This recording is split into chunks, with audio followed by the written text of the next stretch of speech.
Good morning, traders. We write 31st of October 2024, last day of the month already again. Good morning, everybody. Good afternoon for those following us in the Southern Hemisphere. We are ready to talk about what has been going on. But before we start, just a reminder, as we've been already showing, that for only $1 for 10 days, you can join our community. For the first 10 days, it only costs you $1. So all the people in the community are going to cover the US elections, obviously, and it's only going to cost you $1 to be in the community during that time. So there's no time to waste. I'm just sticking the link into your chat here that we have together.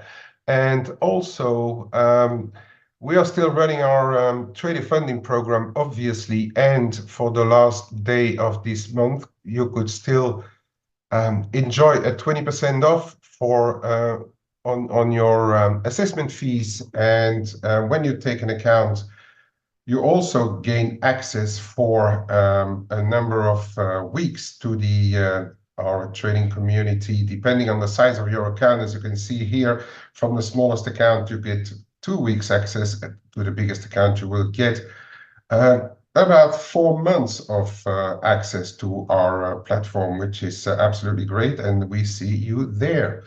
We also have our Trader Coach program running. People love it. You can also enjoy discounts there, 40% of your first hour, then extra discounts if you want to take more sessions. I'm also putting the link in the chat box if you would be interested. And then finally, before we attack everything, this is your link to put in your guesses about for tomorrow's NFP. And also putting in those guesses, if you come closest to the actual number coming out of the NFP, you can enjoy great prizes there as well. We have our partners, Pigsuit, LiveSquawk, giving free access to their platforms. We also have free access to our chat rooms for a number of time when you get closest to the actual number. So that's another one that you can use if your guess is the right one to join our community. So no time to waste. Please join us. Right, let's get over to what has been happening yesterday, overnight.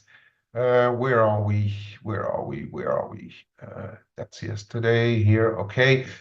First of all, we are going to run through a few of the headlines before spinning back to what's happened on that infamous by now UK budget that Reeves presented. And then we will talk, Martin, obviously about the Bank of Japan and what's going on in the yen. All right. So first of all, a bit of geopolitics, as unfortunately they can't stay away from the wires and talking. So Israel is considering launching a large-scale preemptive attack against Iran because Iran said that they would carry out a definitive and painful response to the Israeli strikes, and that would likely come before the US election. So there's your already your weekend risk being prepared. Unfortunately, geopolitics are here to stay. Although the market is going to concentrate on the US elections next week, we still cannot forget what is going on over there and how it impacts potentially markets like commodities, oil, etc., etc. In other news, the ECB bots were out. Schnabel, Nagel, they both said to be careful with the further cuts that they need to look for the further data, not trying to rush into things. Lagarde, on the other side, said that the inflation goal is in sight, and she will base the size of and the order of cuts on as well on economic data, reaffirming her commitment to continue with the rate cuts. All right. So a bit of that is there's growing discord again between the hawks and the doves at the ECB. Some will want to continue to cut actively, others are being more cautious. And obviously, there as well, we will have to see what comes out of those US elections, because there's rumors flying around that a Trump victory may push ECB into more rapid action, but that remains to be seen, of course, depending on the result of those elections. What else? Well, let's straight go into a few data, because apart from those, I have not seen too much market moving, so we can move on relatively quickly to what happened and to what to expect. So we had yesterday afternoon a bit of US data coming out as well. Prices lower than the prior, but ticking up a little bit. The GTB came out a little bit weaker than expected, but there's still going to be a lot of revisions where the Fed will be relatively happy still is that the consumer spending is still very, very solid. All right. So that came out yesterday out of the US. Not a huge impact on the dollar. We saw a little bit of a revival of the dollar before we re-attacked the downside of the dollar in specific currencies. It's not been an even play, and where it's not been an even play is also because we have seen a bit of uptick in those German CPI data, and then also what I said yesterday, for the euro to stand up, we will need better German data. And we did get some embryonical better data on the GDP as well. And if we move a little bit forward to today, where is it? We saw the German retail sales also beating expectation. Actually, the month-on-month coming out in the positive territory, where a negative number was expected. The prior was revised a bit lower, but the difference here is pretty much in favor of the better data. Okay, so and that's one of the reasons why we see the euro behaving relatively solidly right now compared to its peers, whether it is the dollar or other currencies. Okay, the euro is relatively big on the cross side of things as well. Then moving on, crude not really got impacted. We found a bit of support in oil in that 68, 67 zone where it should. There's pretty decent bid support zone down there in oil. I may have a quick look at that as well when we go on. For the rest, nothing too serious out. Bit of data out of Japan. This industrial production, it is a very jumpy number. Okay, came out small, better than the expectations were, but you can see that the last one was quite a negative number, and they always expect positive numbers for the next month. It's usually the case over there, but then we see 2 months ahead they expect to drop it back into negative. Large retailer sales still not a very positive number, and the year-on-year numbers are also slowing down a little bit. And I'll come back to the Bank of Japan, obviously. Okay, so then we had a bit of Aussie data.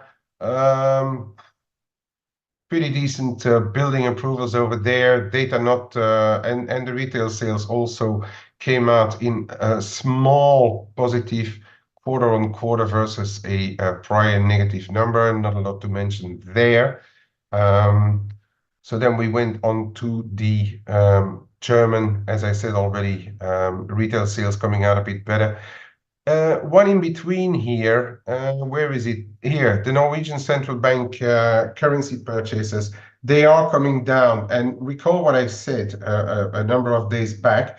The central bank governors has said that from next year on, they may revise the way that they handled those reserves, and we could see a flip around in this number and getting the FX daily operations to turn slightly negative from the past month's positive numbers. Okay, so that is one for the diaries. Moving on, French inflation and Eurozone inflation and Italian inflation ticking up a little bit. This is all within the expectations that the ECB told us already, also spurring those German ECB bots to get back, not really onto the hawkish side, but being cautious towards the next leg of rate cuts, and all of that, this whole combination of what we are seeing, as I said already, is keeping the euro relatively bid. All right then, things you never dared to ask, but always wanted to know. Oh yes, just running back to yesterday's ADP, but we covered that already on the face show. Expect any of those job numbers to be either affected or not yet affected by bad weather. There can be a bit of distortions in those numbers. Again, for tomorrow as well, I think we may see some weather events behind some of the numbers, and if they are not, we will probably find another explanation for the number to be out of whack. Right, the budget. We had this famous Chancellor Reeves budget yesterday, and you know what? I'm straight away going to go over to the charts because it's going to be easier to explain what happened on on interest rates and charts. Can you see? I'm just dragging over the UK yields here. Can you see that? Did I drag the charts over? If somebody can confirm. Yep. Okay. Thanks, Brad.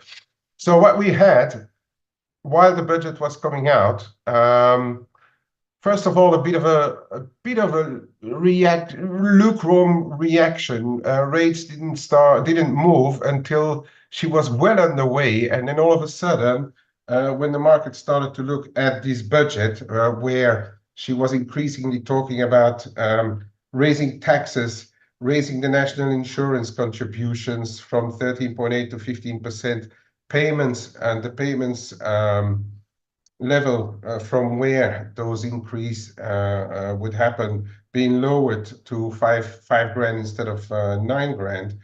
The business rates discount would expire in April 2025. The fuel duty would be frozen. The duty on alcohol and other stuff will be raised, but the price of a pint will probably go down by a penny for those who feel the need to go to the pub straight away. And the capital gains taxes are going to get increased as well. The basic rate from 10 to 18%, the higher rate from 20 to 24%, which at the start, and there we had a bit of a positive reaction on the sterling, because that higher rate is not going to be raised as high as what the market would have feared. So that's where we saw a little bit of a revival, and the yields actually not moving much. But then once the additional tax hikes and the raising the taxes on foreign students going to international schools, etc. Once all those taxes got added up, all of a sudden the gilts market, started to dump. Rates were starting to rise, and we saw an immediate reaction on the sterling as well. Is this the end of the honeymoon for the Labour government? Perhaps a bit too early to call. And also, I think the timing of what is going to happen with the sterling may be a little clouded or unclear because of the upcoming US elections, of course, because the rest of the world is going to enter in a bit of a standstill watching the US elections. But looking at this whole budget thing, where they increase spending, where they increase the borrowing needs as well, it looks like a budget. It's a big one, and it looks like a budget which is filled with pitfalls. So when the dust settles, and it may take a bit of time, I see more risks for the time being than benefits. Also, because if you look at what the outlook is for the UK GDP, what the OBR came up with, they are not very optimistic. They would say that next year the economy would likely grow by 2%, which is slightly higher than what the March expectations were, but the growth forecasts beyond there have been revised down, and by roughly 0.2, 0.3 percentage points. In the longer run, expecting an anemic or very low growth if you compare it, for instance, to the US by 1.5%. If you compare growth to costs, it's not a brilliant picture. So again, can sterling buy a bit of time over the elections? Can be, but I see quite a bit of risks in this budget. So for the cable in the short term, we saw this, and I'm going to put this one really in the short term move here, because this is what we saw in the budget. We saw ahead of the budget the market starting to be a bit nervous about the upcoming budget. Then with the CGT only having hiked to 24 on the higher band, a bit of a revival on the sterling, but then the gilt market woke up and said, like, hang on a bit, and we came back down to the lower levels on the cable. We are creeping back up, and I think the reason why we creep back up now is just purely the dollar side of things. I was planning not to talk about the elections, but we just can't, because we are getting so close. So what happened there, and what happens now in the sterling, I think the cable could be not going up materially, but could see a bit of relief from the dollar side of things, because it does appear that all the purchases in the dollars and the bulk of the Trump V2.0 trade may be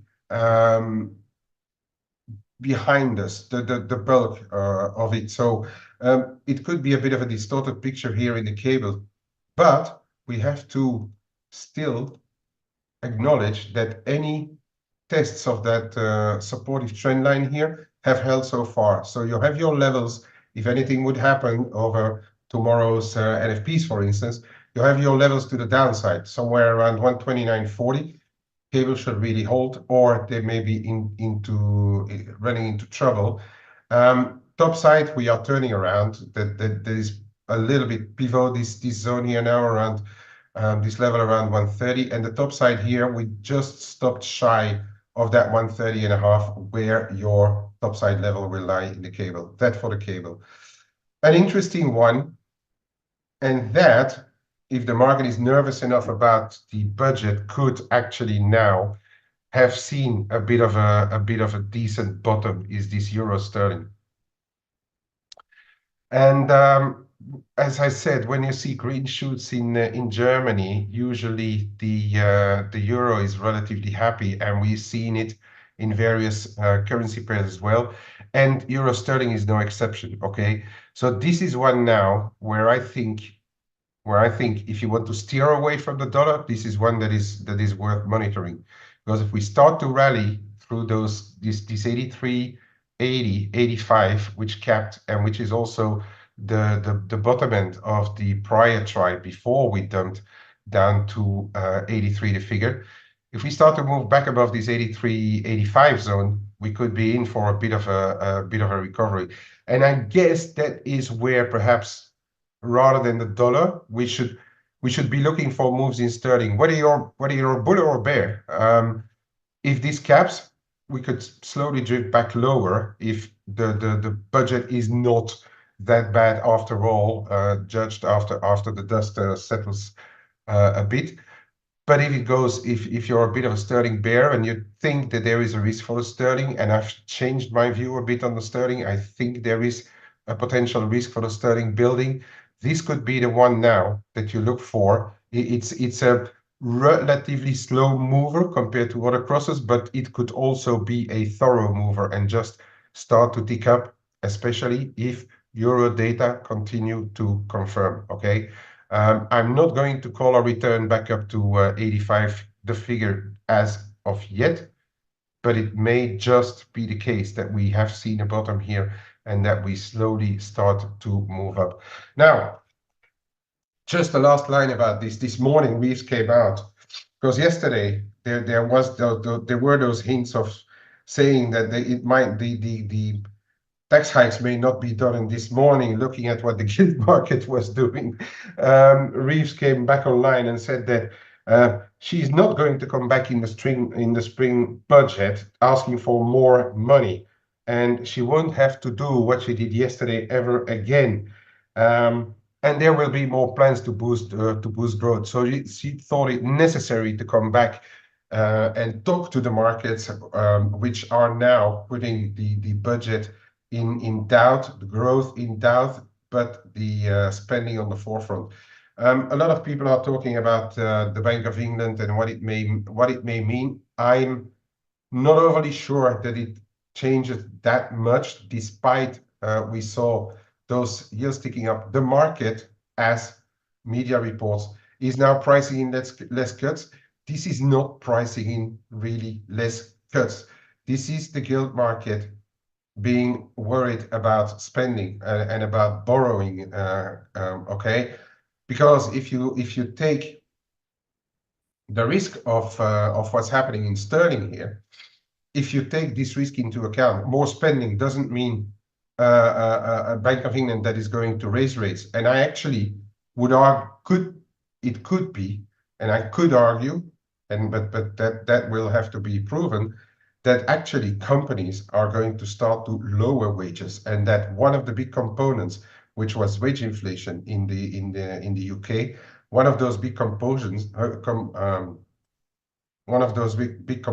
sorry about it, is actually, to me, at risk in the future. Okay, I think wages are a bit at risk here, even if they can negotiate.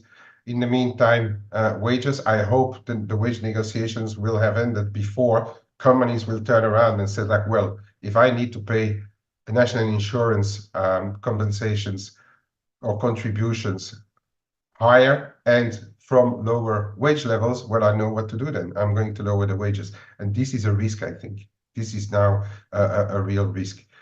That for the UK budget. Moving over to the Japanese yen. Bank of Japan left everything unchanged as expected. Ueda was not really hinting at too much of the local political uncertainty, although of course he mentioned it. But there was a degree of hawkishness in Ueda's lines, and one particular one was based on US growth, and he said that the lines that they picked up somewhere in August, if I recall well, about being patient for the next hike in Japan, was also based on the fact that they saw the numbers in the US job market starting to cool. And now he came back and said, like, well, this seems to have this risk seems to have abated somewhat. And he says that we don't need to use this line anymore about having to be cautious about the global economy and about what was happening in the global jobs market. And for the future, they may not have to use this line anymore. So this is, and again, I'm going to go on a shorter time frame. So this is what happened over the Bank of Japan. Here, we're trading around 153.5. We went down to 152.80 and then stabilized above 153. And then when Ueda came out with that line, that is a bit later here. When once Ueda started to talk, that's where the dollar yen got its drive lower, down to below 152. But if you go back to a bit longer term chart, we're still seeing how that 152 is playing, okay? Call it 159, 190, 152. So what happened is that Ueda is telling us that they are less worried about external factors. So now it's up to the local factors. What the local factors mean as well to them is if everything goes according to plan, it should be all right to continue to raise rates, but we may have to wait until 2025 because he spoke again about the wage negotiations. And despite, as we've heard already in the past, that those wage negotiations, the unions are going to ask for 5+ % wage increases again. Ueda said that there hasn't been, or there is not there are not enough indications yet of how those wage negotiations will result in what they will result. So he's building in a degree of patience, but in the meantime, he's also saying that some of the risk factors for them which would prevent them to hike rates are abating. So that is what keeping the dollar yen in check right now.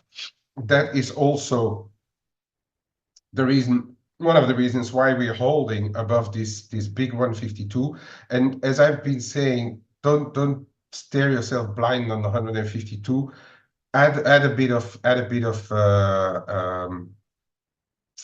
safety, okay? And I would draw this zone from 152 all the way down to 151.5, 151.60. I think this is really the level that you want to look for a break if we're going to see a bigger move lower. For as long as we do not break this level, I would say, globally speaking, we are still relatively positive.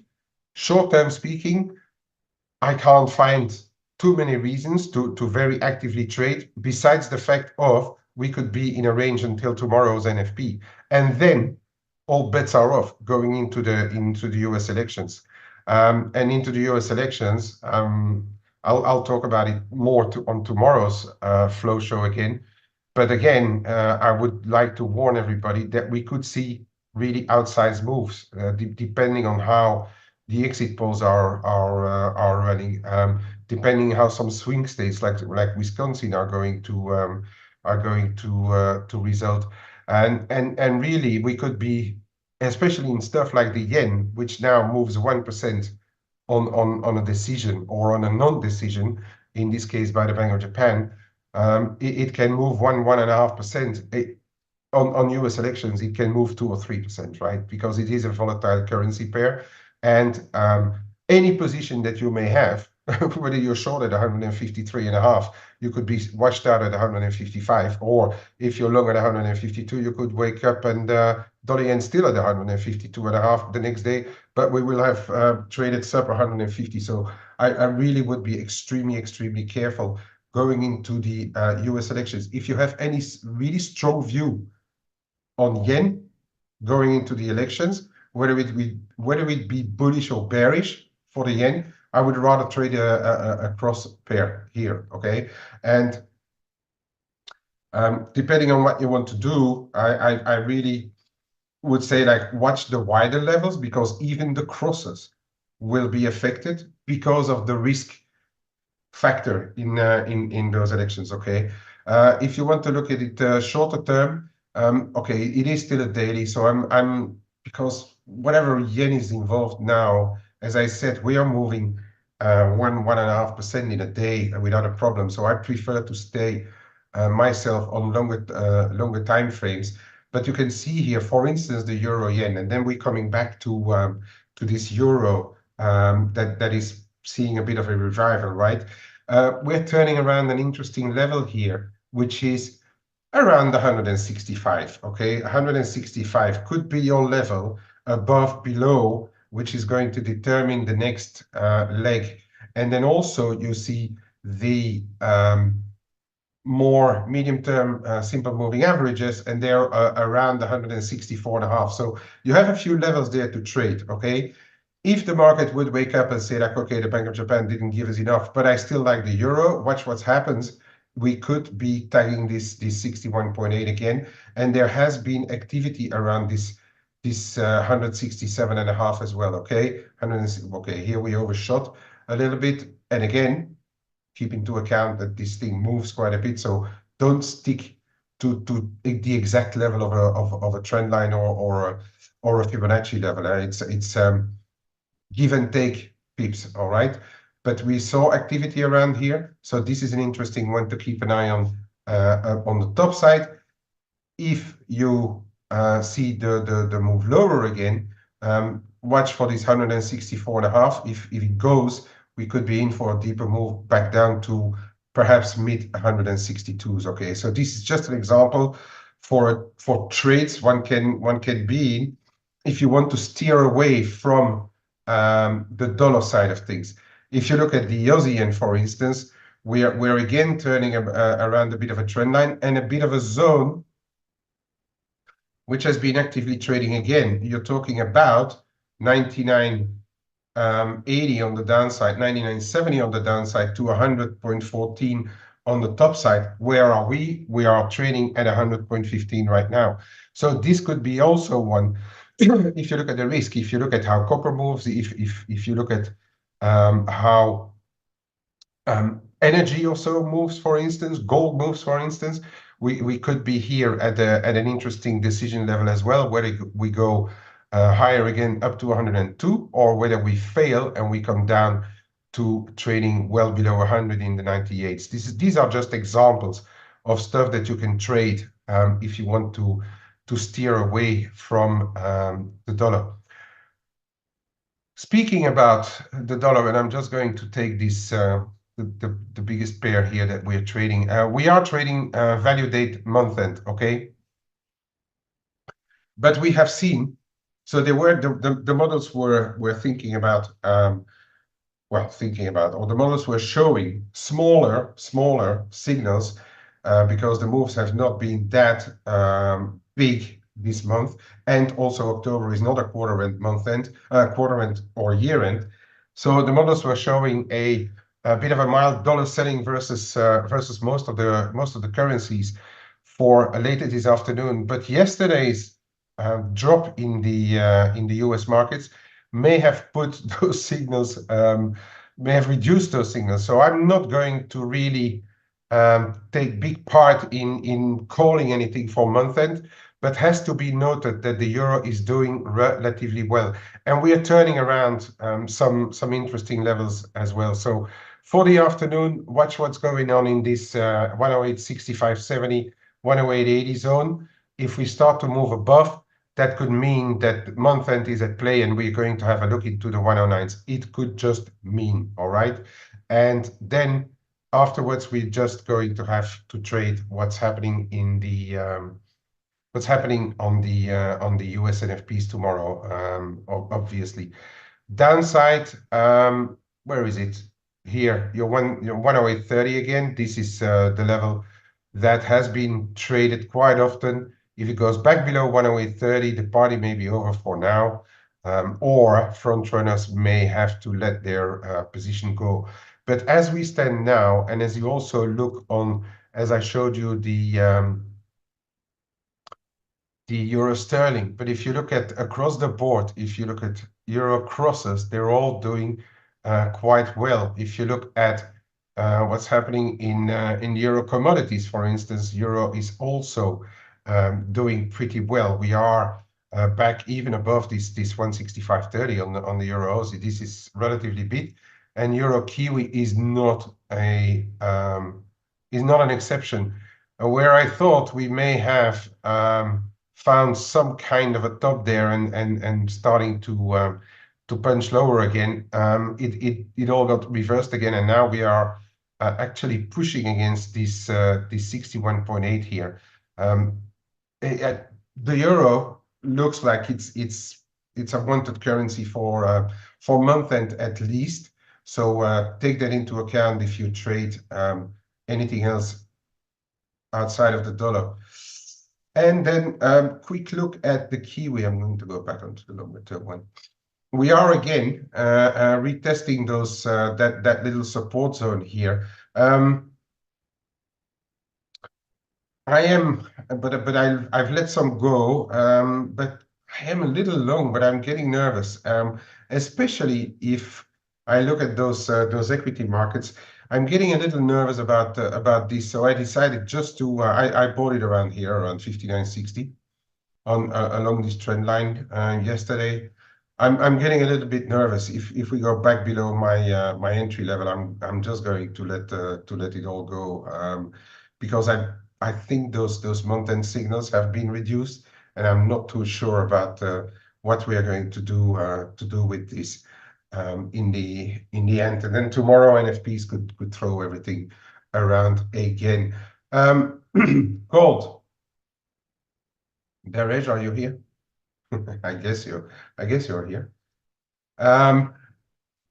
This is kind of the first day, and I'm going to go on a bit of a slower, a lower time frame. This is the first day where we walk in and Asia hasn't bought it for another 10, 15 bucks. Although we are holding, you see those retracements are still shallow. We are holding or capping, let's say, just around these 27, 80, 90 levels. As I said, I have some really decent levels in the low 28s. But could it just be enough? That is what I'm thinking now.